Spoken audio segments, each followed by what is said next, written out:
Today, I'm going to share with you the updated CV format. And because I really don't want to waste your time, let me give you the sections that you need in your CV and the section that you need to get rid of. So here are the sections that you need in your CV. Your contact details, your personal profile, education background, skills, experience, additional information, and your referees.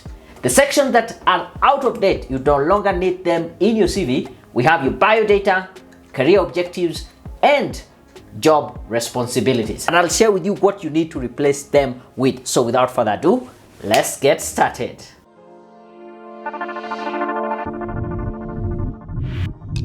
The first section of your CV is your contact details, and you need these 4 things in your CV. You need your name, your phone number, your email address, and optional, you can add a link to your LinkedIn profile. The main purpose of having these contact details is to make it very easy for the hiring manager or the person who is doing the recruitment to get in touch with you. And they just need your name, your phone number, and your email address.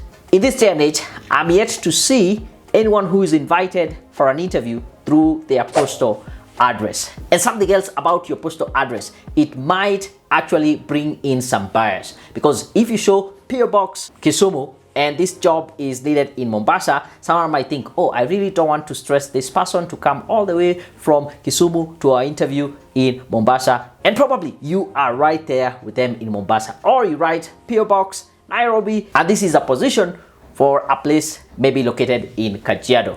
So don't put in the postal address, it might bring in some bias. From your contact details, we go to your personal profile. Now, this is what is replacing your career objectives, because by default, career objectives are focused on you and what you want to gain or what you want to get in future. The thing with career objectives, they are very much focused on you and what you want to achieve in your career. And that is not what the employer is interested in.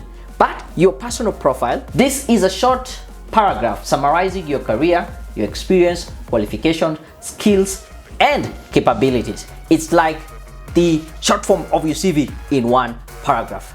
Below your personal profile, we go to the education section. In the education section, you can list your academic and professional qualifications.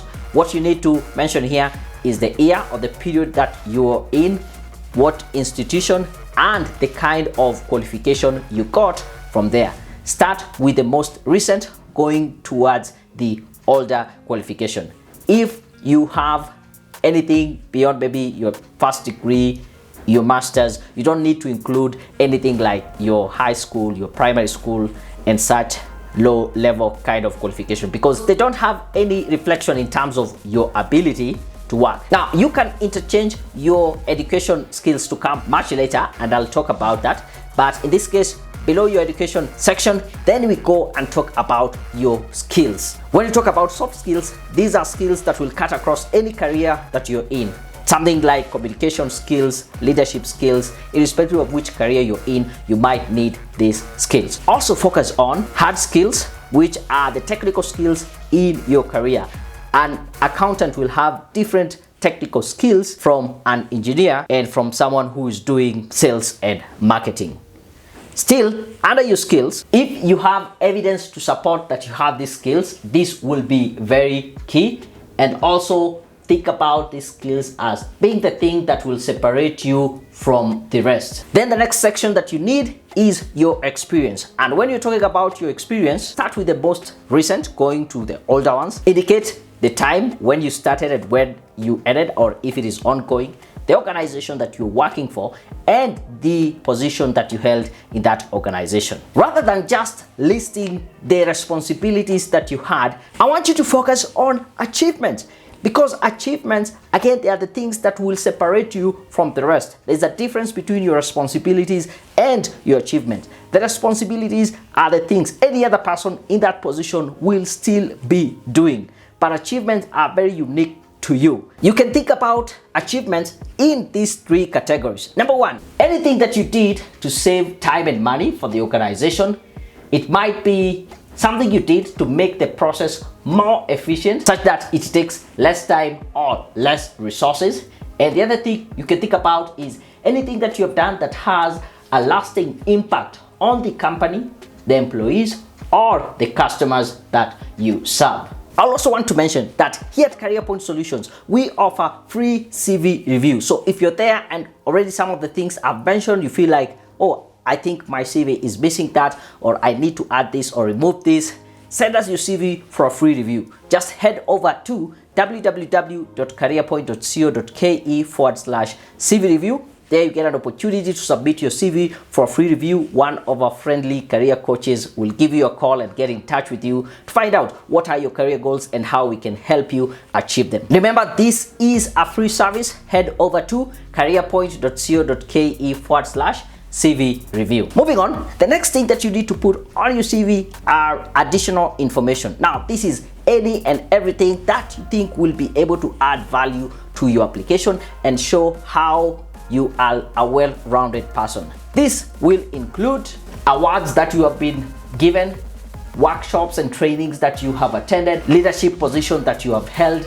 in your line of work or even off line of work, any trainings, seminars, conferences that you have attended, if you're a member of any professional organization or association, included there. And also you can put in your hobbies. And finally, you can be able to put in your referees. I know there's usually a debate, should you put the referees or not? I would say this: if you are sending out your CV for a job application, a job that has been advertised, I would say it is important for you to include your referees and make sure you have notified them in advance that you're putting them as your referees. If you are sharing your CV in some of these public places whereby there's no specific job that you are applying, but you want people to know the kind of skills and experience you have, I would ask you not to put in your referees for privacy purposes. If you have noticed, this is a channel that is meant to help people progress in their careers, and we talk all things to do with CV writing, cover letters and such. So I would ask you, please subscribe to this channel. Make sure you press the bell button so that you can get to know each and every time we release a new video.